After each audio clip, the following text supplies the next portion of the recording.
KYC ಮಾಡಿಲ್ಲ ಅಂತ ಹೇಳಿದ್ರೆ ನಿಮ್ಮ ಮನೆಗೆ ಸಿಲಿಂಡರ್ ಬರಲ್ಲ, ಗ್ಯಾಸ್ ಬರಲ್ಲ ಅಂತೇಳಿ ಇವಾಗಲೇ ನೀವು ವಿಡಿಯೋಗಳನ್ನು ನೋಡಿರ್ತೀರ. ಅದ್ರ ಬಗ್ಗೆ ನಾನಿಲ್ಲಿ ಫುಲ್ ಮಾಹಿತಿ ಕೊಡ್ತೀನಿ ಬನ್ನಿ.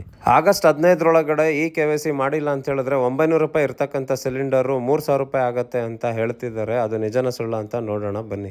ಇನ್ನು ಮೊಬೈಲಲ್ಲೇ ನಾವು KYCಯನ್ನು ಈಸಿಯಾಗಿ ಮಾಡ್ಬೋದು. ಅದು ಫೋನ್ ನಂಬರ್ ರಿಜಿಸ್ಟರ್ ಆಗಿದ್ರೆ ಮಾತ್ರ ಮಾಡ್ಬೋದು. ಅದು ಹೇಗೆ ಅಂತ ನಾನು ನಿಮಗೆ ತಿಳಿಸ್ಕೊಡ್ತೀನಿ. ವಿಡಿಯೋ ಕೊನೆವರೆಗೂ ನೋಡಿ.